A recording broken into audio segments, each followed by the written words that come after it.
My name is Melissa Anderson. I'm a senior at Columbia Southern. I am currently taking a class for Fire and Emergency Services and Safety Survival. I'm recording this video at Polk County Fire and Rescue Station 39 in Polk County, Florida.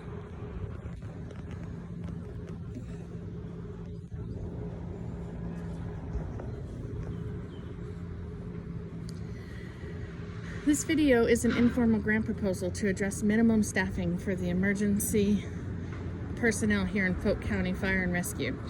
Adequate staffing allows our emergency responders to be able to safely perform their jobs while keeping the public safe at the same time.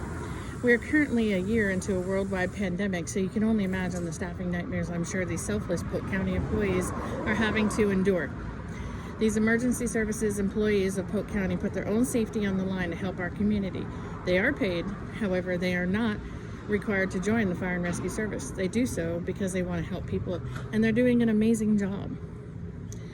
Let me give you a little background on Polk County Fire and Rescue. According to the Polk County website, fire rescue operations have oversight over the department's uniformed EMTs, paramedics, and firefighters. Polk County Fire Rescue operates more than 40 fire and rescue stations that are equipped with various apparatus and provides advanced life support transport to residents and visitors of Polk County. It also provides fire suppression, rescue services, and fire prevention services to all of unincorporated Polk County and the municipalities of Eagle Lake, Polk City, Mulberry, Lake Hamilton, and Hillcrest Heights. Not only do these employees provide emergency response to our community, but they also provide training.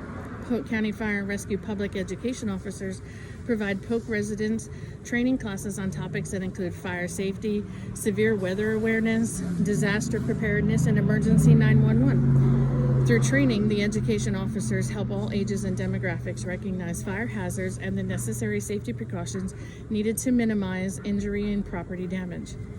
The list of different training availabilities is available on their website, but I want to give mention to the education that they provide our children at our schools here in Polk County. These folks, they provide smokehouse training that help children understand the dangers of house fires and how to safely find an exit and miss the dense smoke that they may encounter during a fire. They educate children on the equipment and the apparatus that they use. I think for smaller children, this helps with anxiety. If they should ever find themselves needing to be rescued, they wouldn't be afraid of the firefighters in their gear. They allow children to explore their fire trucks, like the one in the background here. And they see what kind of equipment and different tools that they utilize during emergencies. This is just a short list, a very important list. Our children are our future. Our Polk County Fire and Rescue teams provide more than just emergency response to our communities. But to be able to do all of this, they need to be adequately staffed and trained at all times. The National Fire Prevention Agency, also known as NAFPA, NFPA, have many standards for the safety of our fire and emergency personnel. NAFPA 1710 is a standard for the organization and development of fire suppression operations, emergency medical operations, and special operations to the public by career fire department scope. This standard specifies requirements for effective and efficient organization and deployment of fire suppression operations, emergency medical operations, and special operations to the public by career fire departments to protect citizens and the occupational safety and health of fire department employees. Annex C.5 of the NAFPA 1710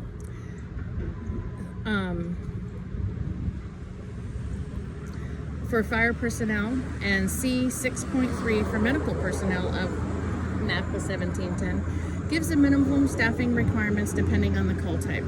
According to the NAFPA 1710 Annex C.5, an engine should have a minimum of 4.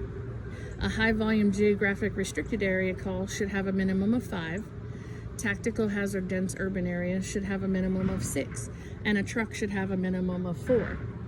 NAFPA 1710 Annex C 6.3 states a minimum personnel for medical calls should be 2 for emergency medical paramedic ALS, and for emergency medical basic BLS is also 2. All of this information leads me to my pitch for a grant for the Federal Emergency Management Association, also known as FEMA. The objective of the SAFER program is to assist local fire departments with staffing and deployment capabilities in order to respond to emergencies and assure that communities have adequate protection from fire and fire-related hazards. SAFER stands for Staffing for Adequate Fire and Emergency Response. This grant funding will allow Polk County Fire and Rescue to increase their staffing levels. Increased staffing provides a safer working environment for our emergency responders and to the community. The grant, if awarded, can cover the costs of hiring and training new recruits and rehired staff. The grant also provides funding to apply for retention programs for current employees. It can also provide funding for the county to provide at least a full set of PPEs for each new recruit. That includes an SCBA mask face piece, a pair of pants, a coat, one helmet, 2 hoods, 1 pair of boots, 2 pair of gloves, 1 pair of goggles, and a pair of suspenders. According to an article on firefighter.com, the exact cost of firefighter turnout bunker gear depends on the types of fire fought and the brands and the nature of the equipment used. However, a firefighter's personal gear can range from $3,000 up to $10,000 or more. These items are expensive, so the grant monies help to offset the costs of hiring, training, and outfitting new recruits so they can safely do their jobs. Polk County Fire and Rescue have twice before applied and received monies from the SAFER grant.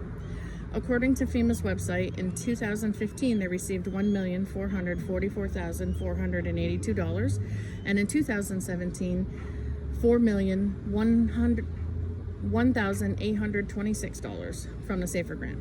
That may sound like a lot of money, but when you operate over 40 stations in Polk County that provide emergency services and educational materials to our large county, especially right now in the middle of a pandemic, it doesn't go very far. In closing, Polk County Fire and Rescue provides an integral service to our community. We applaud them for putting themselves on the line for our residents and for educating our children. With everything else, nothing happens for free. It costs money to recruit, train, and employ emergency responders.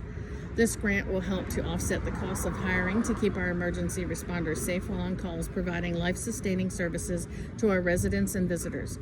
I urge you to approve this request to keep our community alive and well and thriving in the future. Thank you.